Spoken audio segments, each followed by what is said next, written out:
In 1851, in what is now known as Iraq, archaeologist and explorer Sir Austin Henry Layard discovered a library with 22,000 tablets containing what we know to be the earliest writings on Earth. The writings date back to over 6,000 years ago when the region was known as Mesopotamia, Sumer, and Babylon. Amongst these vast writings is a story which mirrors the book of Genesis in the Bible. It tells a story of a great flood which reshaped the face of the planet Earth and all of her inhabitants. It tells a story of a tower built and the creation of the spoken word. One of these scrolls includes a star map of what appears to be a sun and its planets. The writings include detailed descriptions and maps of our solar system matching what we know today and beyond.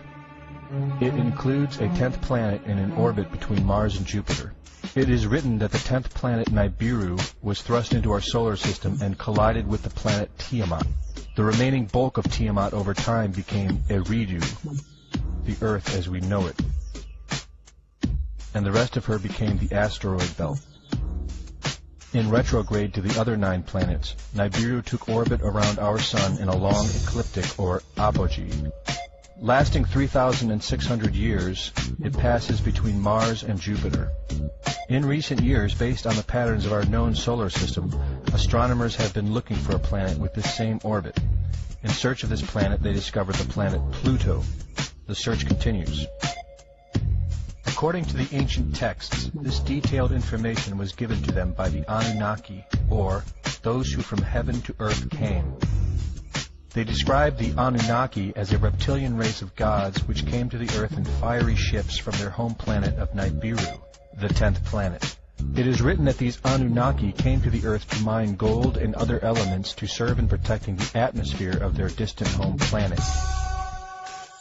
After a workers' revolt, the Anunnaki rulers began to genetically alter Cro-Magnon man to create a slave race, resulting in the human race.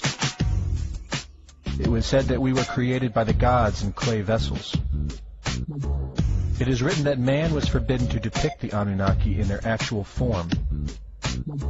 Just prior to the Great Flood, the bulk of the Anunnaki would return home, leaving numbers of them behind to watch over the earth. Anu was king. Assigned to Anu to heed his instructions. 300 in the heavens he stationed as a god. The ways of earth to define from the heaven. And on earth 600 he made reside. After he all their instructions had ordered, to the Anunnaki of heaven and of earth he allotted their assignments. This story of reptilian gods from the heavens creating man is not at all uncommon. It in fact can be found in most every region of our planet. In Japan, emperors claim descent from dragon gods who came from the sky. Australian Aborigines teach of a reptilian race which lives underneath the earth and governs over men. They believe they are descendants of a race of dragon humans. China teaches the serpent queen Nukua interbred with man. India calls these reptilian gods Nagas and claim they seeded their royal families. Throughout the Middle East, it is believed a serpent race created man. The book of Genesis tells of giants who came from the heavens to breed with the daughters of man. They are called the Nephilim. In Africa, they call them Chitari, children of the serpent. The royal kings of Africa claim descent from serpent gods who came from the sky. In South America, the Mayans teach that their ancestors were the people of the serpent. The Aztecs were said to be created by a serpent woman.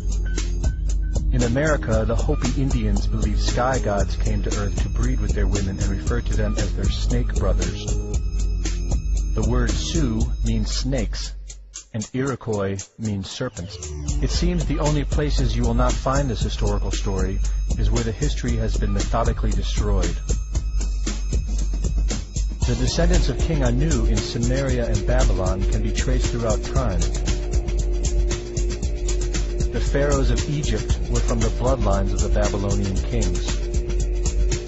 The rulers of the Roman Empire can be traced to Egyptian hierarchy. All throughout Europe, the royal families can be traced back to the great Roman emperors. 34 of the presidents of the United States are directly descended from European royalty. with the remaining 8 who are only closely related to these same bloodlines. In 1934, President Franklin Roosevelt placed the Great Seal, originally created in 1782 by the Freemasons, on the dollar bill. Represented in the Great Seal is a pyramid and the all-seeing eye, known to be used by the elusive society, the Illuminati. Strung together in conspiratorial confusion are secret societies such as the Illuminati, the Freemasons, and the Bohemian Club.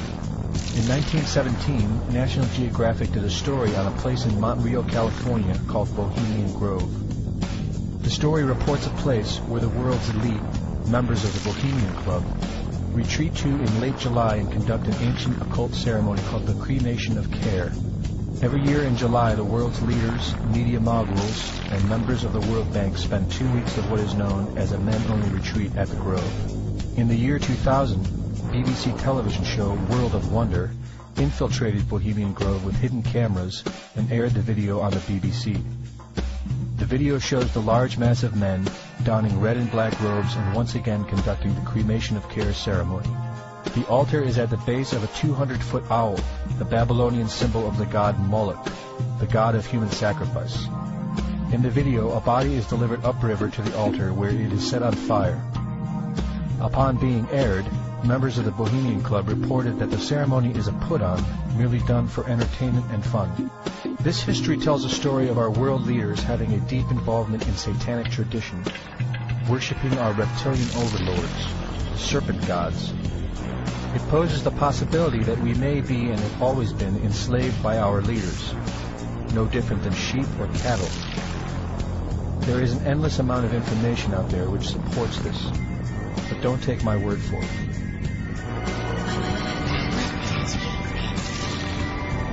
Well, son, a funny thing about regret is that it's better to regret something you have done than to regret something you haven't done. By the way, if you see your mom this weekend, be sure and tell her, Satan! Satan! Satan!